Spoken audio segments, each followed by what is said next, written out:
pretty much done with all the hubbub and all of the different things that we've been working so hard for. And this is the time of the year, the moment when I can really put my feet up and rest. You know, a few days ago, everything on my to-do list was done. The gifts were bought and wrapped. The special treats were in containers and were just ready to be eaten. The cards had all been sent, and I could just sit and rest. I so look forward to this time every year, and especially that time in between Christmas and New Year's. And we still had our family gathering. We got together and we celebrated safely. And so there were messes to make and meals to cook and everything, but that's just kind of normal stuff. The push to get everything done before December 25th is over. The pressure's off, and I can just rest. Now, rest means more than just a good night's sleep. I'm able to accomplish that at least a few nights a week when nights are cold and I can snuggle under my comforter. But true rest is much, much more than that, just a good night's sleep. It's allowing one's spirit and entire being to let down and let go of all the worries and cares of our daily lives. It's the ability to set aside time in our busyness to just take 5 minutes, 10 minutes, part of a day, an hour, whatever it is, to have time with our thoughts, read our Bible, talk to God, and enjoy His creation. How long has it been since you've truly rested? Admittedly, I don't indulge in this kind of rest often enough. The word Sabbath, or Shabbat in Hebrew, is best known as the day of rest established by God after He spent 7 days creating all that we know.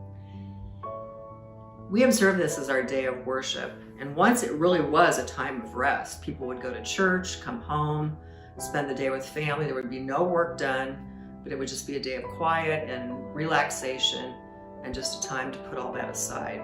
And most of it was spent honoring God.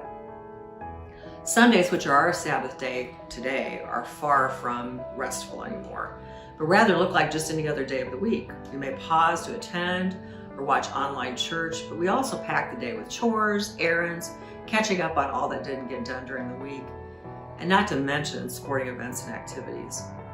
In a world which is just one click away from the latest news feed, latest posts on our social media, and the demands of home and family, when does our mind and spirit rest? It's not going to just happen by itself. So true Sabbath rest will have to be deliberately and thoughtfully planned. Personal Sabbath rest is just as necessary as worshiping God on the Sabbath, and just as important for our soul. Sabbath rest might take the form of spending more time in your devotions and studying your Bible, not just rushing to check it off on your to-do list. You might take a walk or sit on your porch and watch the birds at the bird feeder, or you might just go for a drive just to see some different scenery for a change. Anything you can do to unplug from the demands of your daily life. Maybe you'll have coffee with a friend, or spend the morning reading a good book, or just lying down in the middle of the day and taking a nap. Sabbath rest is meant to be refreshing and a time to recharge your spirit and your soul, and a time to reconnect with God in a deeper and more meaningful way. But it will only happen if you take the time to make it happen and to make it work. And if you have to plug it into your calendar and have a jarring alarm to remind you, do it. Take the time for yourself and your relationship with God. Give yourself a day of rest. God commands it. In Hebrews 4, it says, "There remains then a Sabbath rest for the people of God.